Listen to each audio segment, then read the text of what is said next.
పోషక విలువలతో కూడిన ఆహారమే ఆరోగ్య పరిరక్షణకు కీలకమని ఏలూరు ఎమ్మెల్యే బడేటి చంటి సూచించారు. ఏలూరు మున్సిపల్ కార్పొరేషన్ కార్యాలయంలోని మినీ కాన్ఫరెన్స్ హాల్లో మంగళవారం పౌష్టికాహార పక్షోత్సవాల ముగింపు కార్యక్రమాన్ని లక్ష్య సాధన దిశగా నిర్వహించారు. ఈ కార్యక్రమంలో ఏలూరు ఎమ్మెల్యే బడేటి చంటి, నగర్ మేయర్ షేక్ నూజహాన్ ముఖ్య అతిథులుగా పాల్గొన్నారు. తొలుత వారికి ఆత్మీయ స్వాగతం లభించింది. అనంతరం కార్యాలయంలో ఏర్పాటు చేసిన పౌష్టికాహారాల ప్రదర్శన తిలకించిన ఎమ్మెల్యే చంటి, మేయర్ నూజహాన్లు ఆహారాన్ని స్వీకరించారు. ఈ సందర్భంగా నిర్వహించిన సమావేశంలో ఎమ్మెల్యే బడేటి చంటి మాట్లాడుతూ పోషక విలువలతో కూడిన పౌష్టికాహారం చేసే మేళ్లను వివరించారు. కూటమి ప్రభుత్వం అధికారంలోకి వచ్చిన తర్వాత దీనిపై ప్రత్యేక దృష్టి సారించిందని చెప్పారు. బిడ్డల ఆరోగ్యకర భవిష్యత్తుకు తల్లిపాలే కీలకమని పేర్కొన్న ఎమ్మెల్యే చంటి, ఆరోగ్యమే ఉన్నతాలోచనకు ముఖ్యమని, అటువంటి మేధావులే రాష్ట్ర దేశాభివృద్ధికి అవసరమని అభిప్రాయపడ్డారు. నగర్ మేయర్ షేక్ నూజహాన్ మాట్లాడుతూ ఆరోగ్యకర సమాజాన్ని నిర్మించే లక్ష్యంతో పౌష్టికాహారాన్ని అవసరార్థులకు అందించేందుకు కూటమి ప్రభుత్వం చేస్తున్న ఆలోచనలో తల్లులంతా భాగస్వాములు అవ్వాలని పిలుపునిచ్చారు. ఈ కార్యక్రమంలో ICDS PD K Sharada, corporation commissioner Bhanu Pratap, deputy mayor పప్పు ఉమామహేశ్వరరావు, కోఆప్షన్ సభ్యులు ఎస్ఎంఆర్ పెదబాబు, టీడీపీ నాయకులు తదితరులు పాల్గొన్నారు. మరి ముగింపు ఈ రోజు చేస్తున్న సందర్భంగా మరి మీ అందరితో కూడా ఒక్కసారి పౌష్టికాహారం గురించి చెప్పాలనే ఉద్దేశంతో ఈ సమావేశం ఏర్పాటు చేయడం జరిగింది. మీ అందరికీ తెలుసు, పౌష్టికాహారం వల్ల ఏ మేలు జరుగుతుందని మీరు అందరూ కూడా చూశారు. గతంలో మరి 50 సంవత్సరాల క్రితం ఏ విధమైన పోషక విలువలు ఉండేవి, ఈ రోజు మరి పిల్లలు ఏ విధంగా ఉంటున్నారని మీరు అందరూ కూడా చూస్తున్నారు. తల్లిపాల కంటే అసలు ఆరోగ్యమైనది ఇంకోటి లేదు. మరి పప్పు మహేశ్వరారు మైళ్ళు ఏమని అనుకుంటారన్న ఉద్దేశంతో పొడి మాటలుగా చెప్పారు. కానీ డెఫినెట్ గా అందం అనేది ఎవరికి కూడా, శ్రీమూర్తికి ఎవరికి కూడా ఇవ్వదు. బిడ్డ భవిష్యత్తు కావాలనుకుంటే తల్లిపాలు ఇచ్చిన రోజునే పిల్లల యొక్క భవిష్యత్తు బాగుంటుంది అనేది సందర్భంగా మీ అందరికి కూడా తెలియజేయడం జరుగుతుంది. మీడియా ద్వారా అందరికీ తెలుస్తున్న ఉద్దేశంతోనే మరి ఈ సమావేశాన్ని ఏర్పాటు చేయడం జరిగింది. అలాగే ప్రభుత్వం 50 ఏళ్ల క్రితం ప్రభుత్వం ఈ గుడ్లు ఇవ్వడం కానీ ఎవరికి ఉండే కాదు.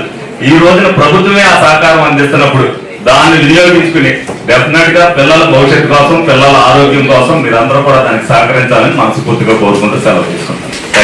పోషక ఆహార లోపం వల్ల పిల్లలందరూ కూడా మరి తరచుగా అనారోగ్యానికి గురవుతున్నారని ప్రభుత్వం గుర్తించి మరి వారికి పోషకాహారాన్ని అందించాలనే ఉద్దేశంతో మరి ఐసీడీసీ ద్వారా మరి దాదాపుగా 8వ తారీఖు నుంచి కూడా ఈ యొక్క అవగాహన కార్యక్రమాలు, పక్షోత్సవ కార్యక్రమాలు నిర్వహించుకుంటూ ఈరోజు ముగింపు సందర్భంగా ఇక్కడ కార్యక్రమాన్ని ఏర్పాటు చేసుకోవడం జరిగింది.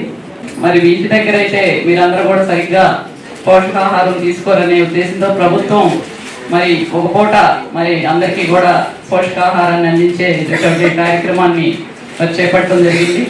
మరి మీరందరూ కూడా చక్కటి అవగాహనతో మంచి పోషకాహారాన్ని తీసుకొని మీరందరూ కూడా మరి ఇంకా తెలియని వాళ్ళందరికీ కూడా తెలియజేసి వారందరూ ఆరోగ్యంగా ఉండేందుకు, భావి భారత పౌరులుగా మనం తీర్చిదిద్దేందుకు మరి ప్రతి ఒక్కరు కూడా కృషి చేయాలని చెప్పేసి ఈ సందర్భంగా కోరుకుంటున్నాను. గతంలో చిన్నప్పుడు మా చెల్లి ఉండేది, మా తమ్ముడు ఉండేవారు.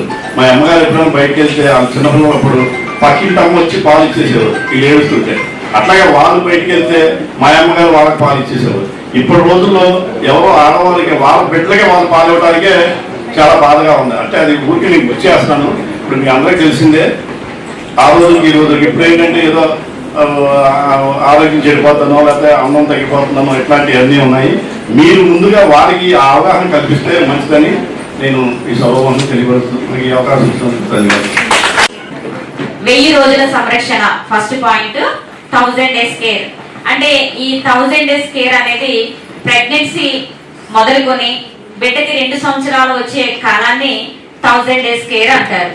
అంటే ఈ టైంలో మంచి ఆహారము, అన్ని రకాల విటమిన్స్, ప్రోటీన్స్, కాల్షియం, ఐరన్ ఇలాంటి ఆహారం తీసుకుంటే గనక బిడ్డ ఆరోగ్యంగా ఉండడానికి అవకాశం ఉంటుంది. ఇలాంటి టైంలో మంచి ఆహారం తీసుకోవాలి. దాంతో పాటుగా హెచ్పి లెవెల్స్ అంటే రక్తహీనత లేకుండా బ్లడ్ లో ఉన్నటువంటి హిమోగ్లోబిన్ శాతము 11 నుంచి 13 గ్రాములు అనేది తప్పనిసరిగా ఉండాలి. అలా ఉంటేనే బిడ్డ ఆరోగ్యంగా ఉండడానికి అవకాశం ఉంటుంది.